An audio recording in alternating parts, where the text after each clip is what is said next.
فيديو النهارده بقى كده هنشوف التشكيله في الجوله الثانيه من فانتازي الدوري الانجليزي. هنشوف عملنا ايه في النتائج وكده. فلو انتوا تشوفوا القناه دي اشوفوا فعل زر الجرس عشان يوصلك كل جديد. ويلا بينا. ففي البدايه بقى كده جايبين 63 نقطه، احسن من الجوله اللي فاتت اللي كنا جايبين فيها 52 نقطه، يعني كده في تقدم. فخلينا نخش نشوف التشكيله بقى كام نقطه اللعيبه عملوا ايه. في البدايه حارس تشيلسي جاب لي نقطه اللي هو سانشيز ده. انا بدلت الحارس بتاع المره اللي فاتت، كنت جايب حارس تشيلسي برضو اللي ملعبش، فكده سانشيز جاب لي نقطه. مع ان تشيلسي كسبت 6، يعني كان ليه لازمه الجونين اللي يخلفوا فيكوا دول.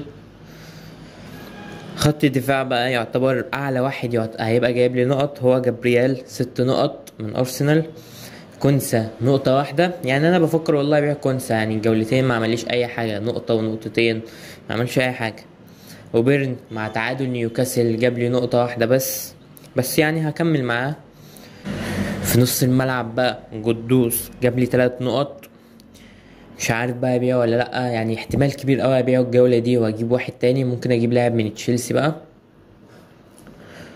نكونكو اللي كله متوقع اللي هو يبقى بالمر جاب نقطة، والجولة اللي فاتت تقريبا برضو كان جايب نقطة او نقطتين، فانا مش عارف بقى اعمل فيه ايه، ممكن اسيبه جولة كمان. اوديجارد اللي انا في فيديو وانا بعمل التشكيله فضلته عن ساكا، قلت بقى بيشوط من بره وصانع العاب وهيصنع وكل حاجه. اوديجارد جاب لي نقطتين، الجوله اللي فاتت برضو كان جايب لي 3 او 4 نقط. فاوديجارد انت معايا جوله كمان، لو ما عملتش حاجه بقى هبيعك وارجع ساكا وخلاص. وصلاح 10 نقط بكونه جاب جون واحد بس، فماشي كويس. في خط الهجوم بقى مهاجم فولهام اللي هو مينيز ده جاب لي نقطتين، ده اصلا كان على الدكه، وكان المدافع اندرسون ده كان بيلعب، فهو عشان ما لعبش فنزلوا لي مهاجم فولهام ده جاب لي نقطتين. وايزاك جاب لي نقطتين برضو في تعادل نيوكاسل. وانفجار الوحش الدبابه الساحق هالاند 34 نقطه بالكابتنه، هو يعني تقريبا كل الناس كانوا عاملين تريبل ما عدا انا، ولا ايه ده؟ في اللي جاب لهم 50 وحاجات غريبه، بس هالاند 34 نقطة، يعني أحسن، ممكن يبقى أحسن رقم هيعمله الموسم ده، أنا حاسس كده. وطبعا على الدكة زي ما انتوا عارفين اللي احنا مش بنجيب حد في الدكة، فكلها جايبها لي صفار. وكالعادة هنخش نشوف تشكيلة الأول على العالم، جايب 154 نقطة، عامل التريبل كابتن. في حراسة المرمى جايب حارس توتنهام ده جاب له 6 نقط. وخط الدفاع مصر هو جاب له 4 نقط، روبرتسون 6، روميرو 14. يعني خط دفاع الصراحة عجيب، يعني ازاي اصلا ما فيهوش صليبة، ما فيهوش جابرييل، ما فيهوش اللعبة دي، يعني خط دفاع عجيب بجد.